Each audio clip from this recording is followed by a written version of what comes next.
remove the lifelines. Eliminate plans B, C, and D.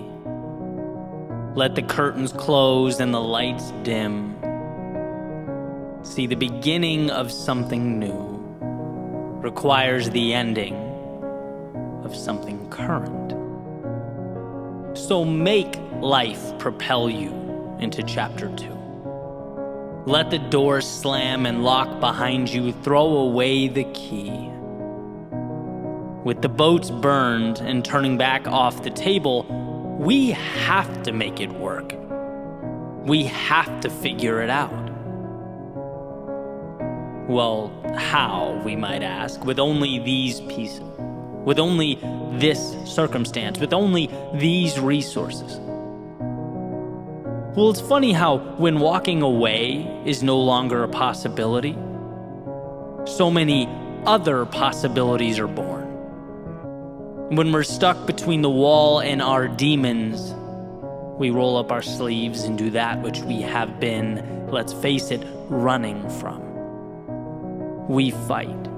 We become proactive. We take initiative. It was always there. We just never had to. So if you can't do it on your own, make life make you.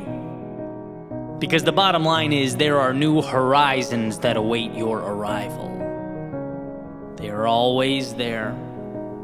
But they require you to make the trip, to look out over the vastness of what's before you and convince yourself that what's ahead can become your new normal. And oh, how I wish we weren't biologically preconditioned to preserve, to stay safe, to stay the same. How I wish we weren't constantly being pulled to stay right where we are. Our minds, they love it here. With the rest of the world, the change, the hope, the progress, all on the other side of that window. All outside, all foreign to us. You don't need any of that, it'll tell you. Or maybe, after you conjure up a little courage, it might compromise. It might say, fine, it's worth a try, put one foot out the door, but don't forget you can always come back to me. You can always retreat. It's warm here, safe here, it's predictable here. The mind wants you to know that when things get tough, mediocrity and comfort are always right behind you, ready to embrace you with open arms. And it's for this reason that those boats must be burned, that the door must be locked, and that chapter must be closed. The journey before you, it's going to be difficult. There's no question about that. Anything of value brings difficulty. And when faced with the adversity, the only way to defeat it is to know there is only one way, one option available to you, and that one option is forward. It's through. There is no backwards or compromise. There is no safety. Not if you want from life that which is extraordinary. Not if you want the things we covet, dream of. Whether they're interpersonal, financial, career-oriented, health-related, maybe you just know in your soul that right now ain't it. Any move to something better will present to you its obstacles. And my advice, if it's what you really want, is to have decided before you started that there is no other way. There's no negotiating with yourself. Because if you allow that door to be cracked, life will kick it open. So point the compass north and dismiss any notion that what's comfortable is more important than what's meaningful. When you're cold, nothing is more appealing than that warmth. But warmth is deception, a short-term ploy for you to forget what really matters. An illusion. See, cold subsides, but victory is forever. Knowing that you pushed forward when most wouldn't is forever. Transforming potential into strength when your knees shook is forever. So burn the boat. For no other reason that there is no way forward so long as there remains a way back.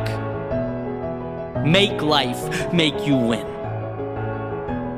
And where most would look around and see evidence of defeat, you'll find again and again in the same quote-unquote evidence the tools to build ladders to new beginnings and bridges to new worlds.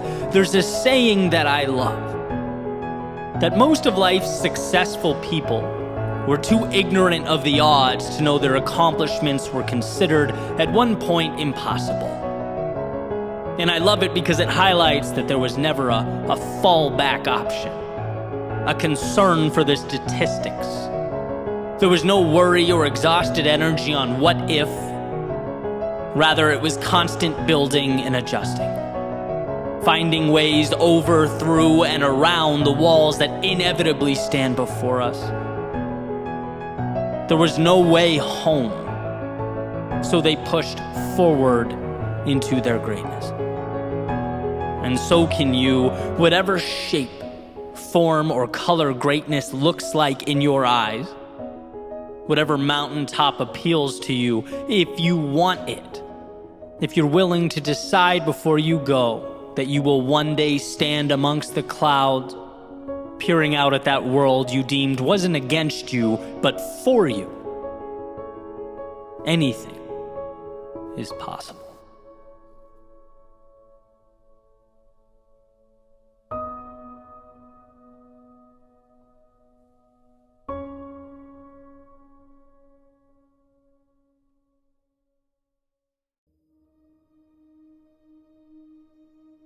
There was a point a handful of years back where I had one of the most important breakthroughs of my lifetime. And I've talked about this with people close to me, family and friends, to clients, business associates, and it seems like there's a commonality amongst all of us. And maybe, depending on the person, it happened in a different way, certainly at different times. But everyone at one point or another comes face to face with the realization that they have a tremendous amount of control over their lives. And it's at that moment, where one becomes empowered. It's like you realize you have the key to the cell you've been locked in this whole time. And at that moment, one is prompted to ask, well, why not start living like it? There will always be responsibility and sacrifice in life. But that awareness makes one ask, well, what am I sacrificing for? Where am I going? Am I spending time with people that lift me up? Am I doing things that contribute to a greater vision? And perhaps most importantly, am I even living a life that is true to myself? Because I'll tell you something, our time here flies by. Not only will next month, next year, next decade be here before you know it, but it's not even guaranteed. And if one doesn't take the time to look in the mirror and ask the tough questions, life will keep on ticking. Time will not stop. No one's going to walk up to you and point out the fact that you're just going through the motions here. No, that one's on you. You have to see that this world can become what you decide it will be. That you are presented the tools, but tools require an architect and a creator. Tools require someone in seeing what is not yet there to pick them up and build. And so maybe this is the time for you to ask, what am I building? Where am I going? And when my day starts, both feet hit the ground and I walk out the door, what am I moving towards? Maybe today is the day you realize that there are parts of your life that don't need to be there, that you can cut away. People that don't deserve your time, that don't elevate you or contribute to your well-being. Maybe there are Places you're going because that's where you've always gone. Things you're doing because that's what you've always done. But you don't need to live life on repeat. If you're not happy about it, how about doing something to change it? There is nothing in your life that can't be adjusted or altered. Just like yesterday is now a story, so is the idea that you are confined to a specific set of parameters. Break down those walls. See things not as they are, but as they can be if you have the courage to walk away from old stories and characters. What if today you created a new ending? One that lights you up in the morning, contributes to your sense of purpose when you close your eyes at night. Again, remember, no one will come up and hand that to you. No one will let you know you're selling yourself short. That transformation must be internally prompted. And so I hope you'll ask. I hope you'll ask the questions that you've been neglecting for far too long. I hope today can be the first page in an entirely new chapter. A chapter in a story that is truly and entirely yours.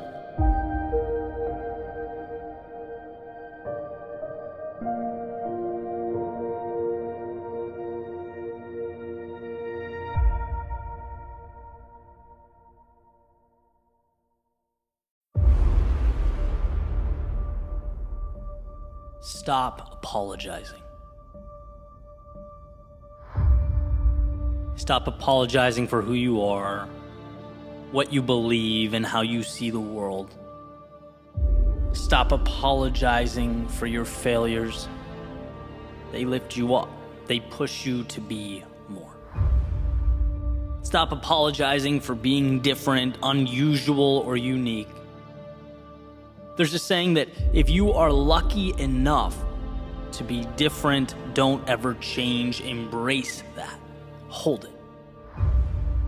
Stop apologizing for taking a path less traveled, for breaking away from the pack.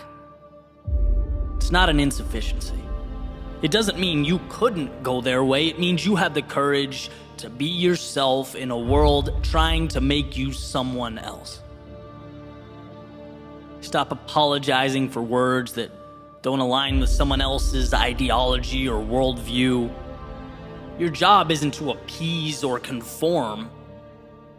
It's to grab hold of what lights a fire in you and use it to brighten the world around you. Stop apologizing for your dreams. It's okay to not be content where you are. It's okay to want to grow, to become more. The roots planting them to the ground, they are not yours. And why waste the opportunity beyond the horizon of your current existence? See, having the courage of your convictions is like unlocking your mind. Realizing that, yeah, you have the key and you've had it all along.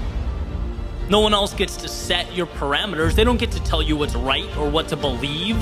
The people around you are not moral arbiters. They're not protectors of truth. Remember that. Remember that no one knows better than you what's best for you. That's why there's power in intuition, in following your beliefs, your strengths, in doing what makes you happy, relentlessly pursuing what makes you feel alive. The thing about dreams, ideas, potential, they're always meaningless until they're not. See, everything is crazy until it exists. So protect it. Don't bow down to pressures of now simply because you have not yet built tomorrow. You will. If you want it, you will. Some messages, they are incredibly simple, and this, my friends, is one of those. You have everything you need to become who you want to be. Right now, as you listen to this in real time, you don't need approval or permission or acceptance. You don't need to belong or be told it's normal. You simply need to start, to know that you will pick yourself up when you fall and keep going. Not apologize, but continue placing one foot in front of the other. Not look externally for a will to carry on that only exists within you. See, the second you begin rewriting the rules, changing the game, you put yourself in position to emerge victorious.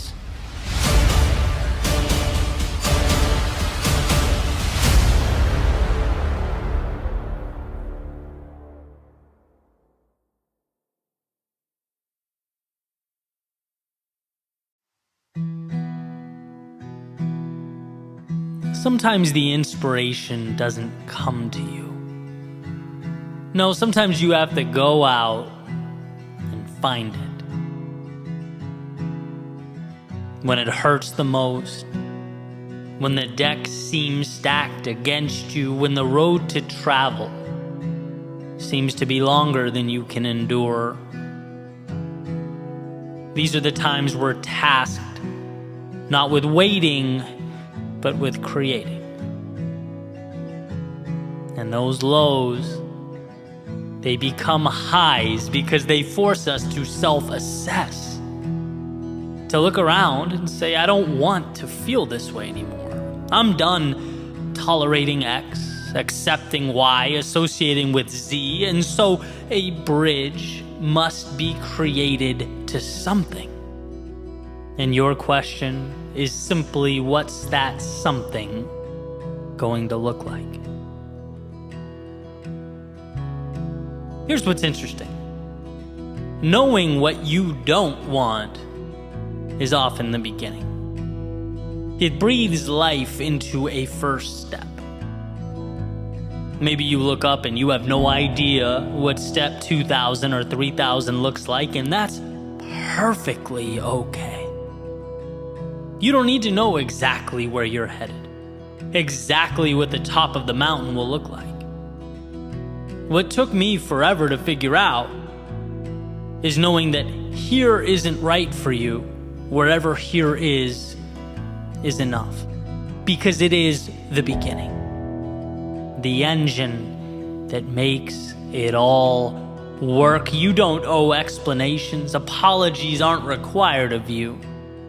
All you needed was that feeling in your stomach that more is out there, and perhaps you've been depriving yourself of it for a tad too long.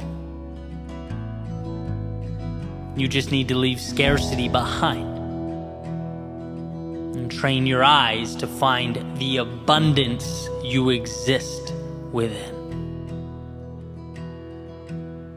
The other day I saw a quick interview Tiger Woods was giving. And I'm not really a big golf guy, but when the greats talk, I listen. And those who have been following him know that he's had kind of a rocky past, right? A very public, family situation to injuries, surgeries, a recent car accident. And you can only want someone like that to rise from the ashes, right? I feel like everyone's rooting for him to rediscover the dominance he once possessed. And basically in this interview, the interviewer's asking him about day one of the Masters, where Tiger played well enough to make the cut. He survived day one and was about to continue the tournament into the weekend, but it certainly wasn't the best golf he's ever played. And so upon reflecting on it, he says, and I'm paraphrasing, things aren't the way I'd like them to feel, but I've given myself a chance. And I love the way that sounded, right? Not just because it came from a man who's been metaphorically battling uphill for what feels like some time now, but because it's how we all reemerge from our adversity. It doesn't matter what happened yesterday. Your past, all of it, the ups and downs, the bumps and bruises, they've all brought you here. And if life is one giant tournament, you've made the cut. You get to play in your Masters. Tomorrow is coming. And it brings with it the chance to right the ship, to discover the undiscovered, to find yourself again. By showing up today, you've given yourself a chance, and that is the most powerful thing one can possess, a chance. I think too often we look at what we don't have. We spend our time focusing on the holes, the blank spaces, the gaps, instead of looking at the opportunity we've created to pivot wherever we deem necessary. The flexibility is the asset, but only valuable when we recognize and utilize it. And yeah, that can feel like a tall order when we are not at our best. When we're operating at a level that, let's say, is less than ideal. It's easy to see all the problems we're going through as supporting evidence that the world is bigger than us, that we are outmatched by life. But really, all these things that have come together to create our current state, they're nothing more than life providing you a chance, an opportunity to turn the page. I'm a tiger. Those lows, those setbacks, and perhaps even the personal anguish one would assume would accompany those things. They've given him the gift of now, and he recognizes that. Just like everything that has paved the way for you has done the same. It's created the conditions from which you can now grow, further evolve. Providing a little nudge towards those things we need to do, but maybe sometimes drag our feet a little too long. So when the world throws you curveballs, how about seeing the situation as a chance to hit off speed, to step up to the plate and make something of what we thought was misfortune?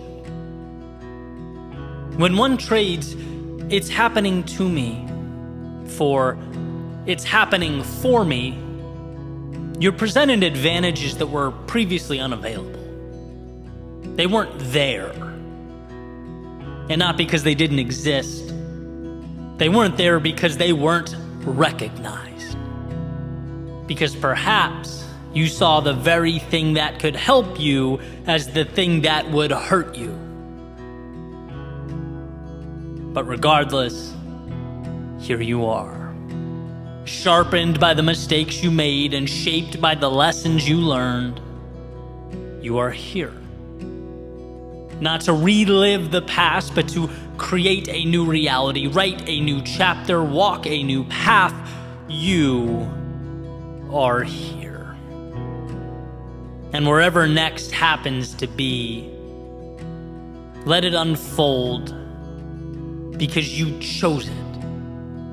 Let it evolve because it's who you are. Leave the stands and make your way to the stage, where sure, the stakes are higher, but so is the upside. I often talk about the power of looking over our shoulders at those highs and lows from time to time. Not because they have power over us, but because they have made us powerful. Look at all you've endured. See all that you've overcome, and for what? Well, to put it simply, for the gift currently at your fingertips.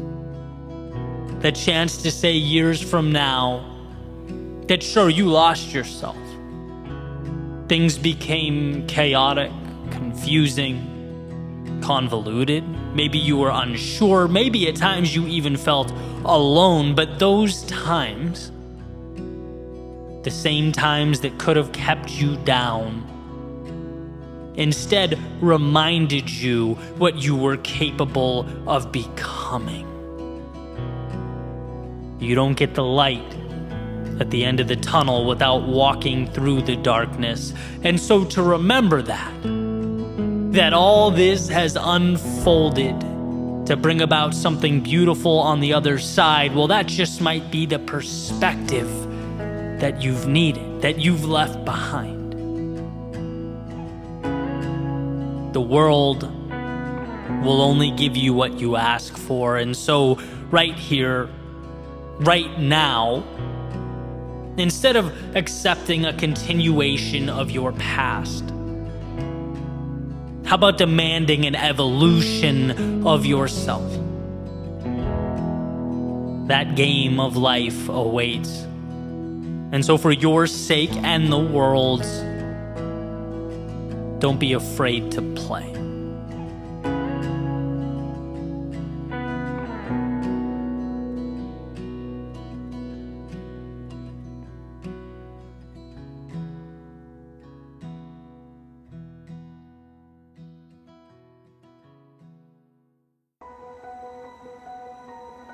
When you look at erosion, like, say, dunes on a beach, what you see is something giving itself away little by little, deteriorating. Sure, there will be events that expedite the process, but generally speaking, it's lost a little bit at a time, day by day, right in front of our eyes. Until the time comes when we realize that what we have is no longer recognizable. It's sort of redefined. And I think in a lot of ways, we find ourselves in a similar situation. The concessions we allow every day slowly redefine who we are. And it doesn't seem like much. That's the thing, it never does. Quietly detaching from what you believe, taking on an identity that doesn't quite align with who you are, doing things, being places that causes something in your gut to protest, toning down the color in your life so that you blend in. Right? These are not epic, monumental decisions. It's the drawn-out erosion of what makes you who you are. It's the chipping away of what makes you spectacular. See, the idea that now isn't permanent, so I'll just suck it up now. What's the big deal? I'll just settle for now. Let me tell you, if that's your rationale, you're forgetting how easily tomorrow becomes never and now becomes forever. We operate under an illusion that things will become easier, that change will be less strenuous down the road. We'll make things right, get back on track, be happy then. But the harsh reality is that things don't get easier than they are at the present moment. It's quite the opposite. And to disregard or ignore this is to let yourself wither away at the hands of procrastination. If you're planning to wait for that, get comfortable. And see, conceding day in and day out, it alters your understanding of who you are and what you're capable of. Our actions reinforce our beliefs. Imagine a straight line, a simple straight line drawn on a piece of paper, right? You're in the middle. And on one end is who you are, in your heart, in your soul, and on the other end is everything you're not. Every time you sacrifice your principle, your beliefs, every time you say, that's not me, but fine, that's not where I want to be, but okay, it's only temporary, you take a little step toward what you're not. And another step, and one day you look in the mirror and you have no clue who's looking back at you. Because you've conceded one small decision at a time, you've given away your sense of purpose. Sure, the situation is difficult, but the best things in life are the things that are not easy. You have to fight for those things. You have to stand up in the face of struggle, adversity, the narrative that others want to write for you. We stay within guidelines because we think the outside is scary. No, what's inside is scary. What's outside is what you need.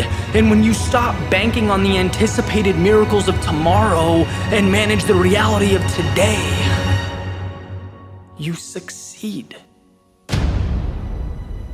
It's life's greatest test.